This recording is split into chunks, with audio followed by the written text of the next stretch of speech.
Good morning, I am Tracy Spence with your newscast. This newscast is brought to you courtesy of BioLife Energy Systems. Come join the living. Call them at 800-875-5433. USA Credit Repair, the key to beautiful credit. You may call them at 800-786-1330. And Cruising with the Case Handler, a show on personal injury and immigration, weekdays 8:30 a.m., on Saturdays 7 p.m. and 12 noon on Sundays. Now for the news in details. Tourism Minister Edmund Bartlett believes that the sector's long-term interest is intrinsically linked to the development of rural areas in Jamaica, which will have to be a major part of the island's plans after the coronavirus COVID-19 has ended. Bartlett, speaking on Friday at a webinar as part of the island's Tourism Awareness Week activities, said the Ministry of Tourism has implemented measures to ensure the growth of rural tourism. According to him, technology will be among the initiatives that the ministry will use to boost the economic life of rural Jamaicans so they can also earn from the value chain of tourism. Bartlett said the ministry will be partnering with local and international bodies such as the Tourism Enhancement Fund, TEF, the Export and Import Exim Bank, and the World Bank to help individuals develop communities to be able to meet the requirements of rural tourism. He added that technology will continue to be used to assist rural producers of local goods and services for the established hotels, which will include farmers and the Alex platform that was created some years ago. The United States, through the Centers for Disease Control and Prevention, CDC, and the President's Emergency Plan for AIDS Relief, PEPFAR, have signed a cooperative agreement with Jamaica's Ministry of Health and Wellness to strengthen the island's public health services for the treatment of HIV and STIs.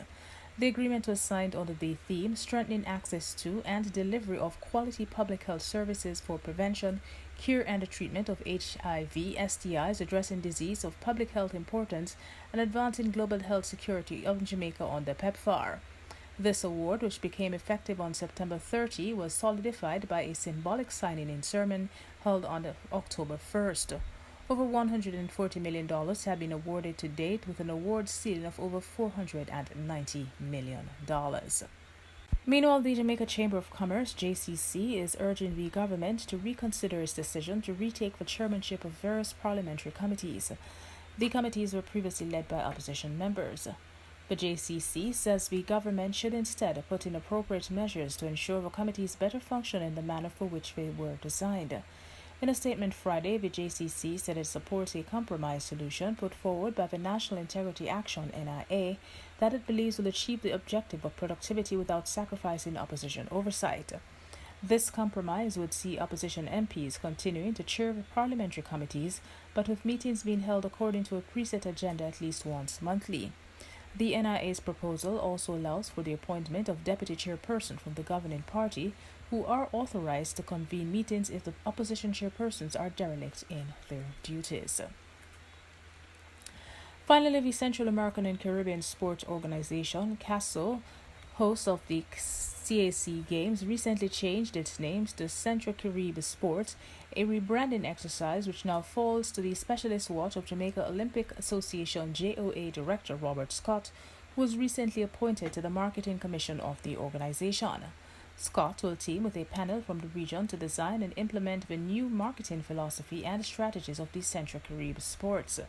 Scott, who is also Dean of the Consular Corps of Jamaica, says his appointment is consistent with the JOA's mandate to success. He noted that Jamaica's influence and impact is not limited to the field of play, particularly athletics, but will be felt in the regional and international annals of sports administration. And that is it for the news. This newscast came to you courtesy of BioLife Energy Systems. Come join the living. Call them at 800-875-5433. USA Credit Repair, the key to beautiful credit. You may call them at 800-786-1330. And Cruising with the Case Handler, a show on personal injury and immigration, weekdays 8:30 a.m., on Saturdays 7 p.m. and 12 noon on Sundays. On behalf of the news and production team, I am Tracy Spence. To have a good morning.